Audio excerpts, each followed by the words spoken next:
Bonjour à tous, dans cette toute dernière vidéo, je vais vous présenter deux théorèmes fondamentaux en théorie des probabilités.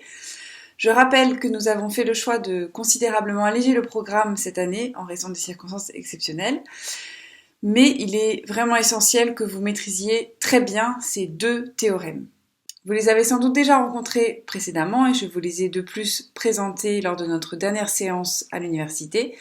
Il s'agit de la loi forte des grands nombres et du théorème central limite. Considérons une suite de variables aléatoires réelles, qui sont indépendantes et toutes de même loi. Si on sait que cette loi commune admet un moment d'ordre infini, alors la loi forte des grands nombres nous permet d'affirmer que lorsqu'on somme les n premiers résultats et qu'on divise ceci par n, autrement dit si on regarde la moyenne empirique des n premiers résultats, cette moyenne empirique converge, lorsque n tend vers l'infini, vers la vraie moyenne, la moyenne de la loi commune. Cette convergence est à la fois presque sûrement et dans L1. Réciproquement, si on sait que la moyenne empirique converge presque sûrement, alors on sait que le moment d'ordre 1 est forcément fini et donc que la convergence presque sûre est vers cette espérance de x1. La loi des grands nombres est un résultat fondamental car il permet de garantir une certaine stabilité à long terme de moyenne d'événements aléatoires. Vous voyez ici que ce qu'on a, c'est une moyenne de variables aléatoires, donc c'est une variable aléatoire. Et ce théorème affirme que pour n assez grand, cette variable aléatoire converge vers quelque chose de constant. Et dans beaucoup de travaux théoriques ou de modélisation en pratique, interviennent ce genre de somme de variables aléatoires de même loi, indépendantes. C'est également un résultat fondamental en statistique, puisqu'il permet d'approcher une moyenne qui peut être inconnue. Il arrive souvent qu'on ait observé des événements aléatoires dont on ne connaît pas la loi, et donc en particulier on ne connaît pas la moyenne. Et ceci nous permet d'affirmer que si on fait une somme sur un nombre assez grand de résultats, donc si on fait une moyenne sur des données qu'on a, si le nombre de données est assez grand, on sait qu'on est proche de la moyenne inconnue. Donc ça permet de faire des travaux d'estimation. Comme annoncé dans la vidéo précédente, nous avons fait le choix de largement simplifier le cours, les preuves, etc. Donc la démonstration que je vais faire ici n'est pas la démonstration pour la loi forte des grands nombres, mais pour sa version faible, c'est-à-dire nous allons simplement démontrer la convergence en probabilité vers la moyenne, donc espérance de x1. Donc en probabilité au lieu de convergence presque sûre. Bien sûr, je vous invite à regarder le polycopier si vous êtes curieux pour voir la démonstration dans sa forme forte. Pour démontrer une convergence en probabilité vers une constante, on a vu qu'il suffisait de démontrer la convergence en loi, qui est encore plus simple. La convergence en loi peut se démontrer en particulier en passant par les fonctions caractéristiques. Donc il nous suffirait de montrer que la fonction caractéristique de Sn sur n au point t converge quand n tend vers l'infini vers la fonction caractéristique de la constante m au point t. Puisque nous avons une somme de variables aléatoires indépendantes et toutes de même loi, on a vu que la fonction caractéristique d'une telle somme s'obtient comme le produit de chacune des variables, mais comme toutes les variables ont la même loi, finalement, phi de Sn est obtenu comme phi de x1 exposant n. Puisqu'on veut la fonction caractéristique de Sn sur n, ça revient à regarder la fonction caractéristique de Sn au point t sur n, donc in fine, ce qu'on recherche, c'est la fonction caractéristique de x1 au point t sur n et le tout exposant n. Si on fait le développement limité de phi de x1 au point 0 d'ordre 1, ça va nous suffire en fait pour regarder ce que ça donne quand n tend vers l'infini. On s'aperçoit qu'on a besoin bien sûr des valeurs de phi de x1, enfin des dérivées successives de phi de x1 au point 0, en l'occurrence la dérivée d'ordre 0 puis la dérivée d'ordre 1. Phi de x1 au point 0, si on part par définition, ça donne 1.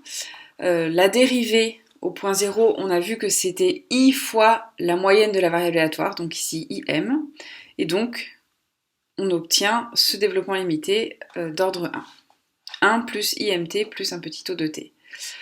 Donc en reportant dans phi de Sn sur n au point t, ça nous donne ceci, et lorsque n tend vers l'infini, on voit qu'il ne reste que exponentielle imt. C'est un résultat classique de développement. Et imt, eh bien, c'est exactement la fonction caractéristique de la constante m.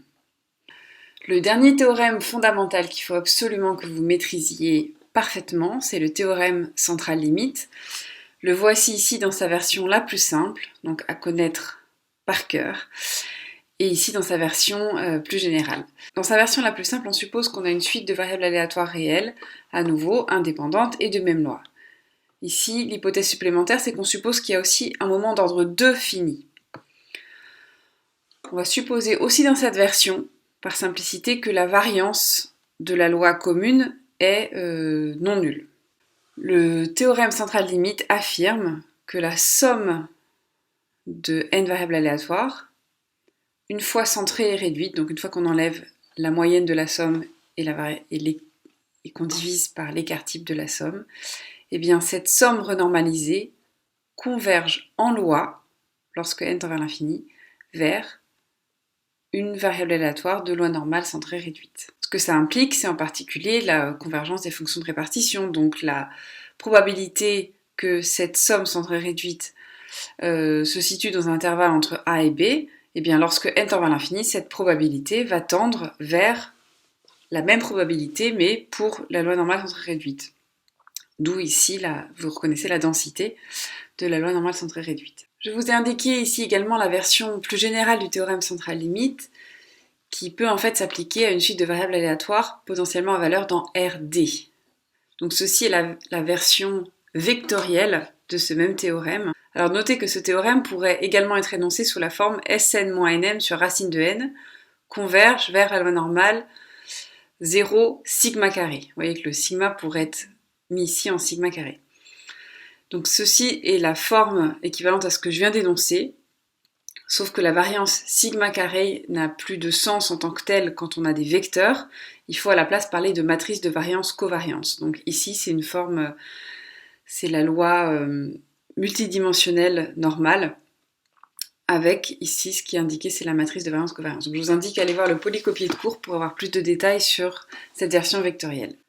Tout comme la loi des grands nombres, ce théorème est vraiment fondamental car il affirme que toute somme de variables aléatoires indépendantes converge vers une loi normale.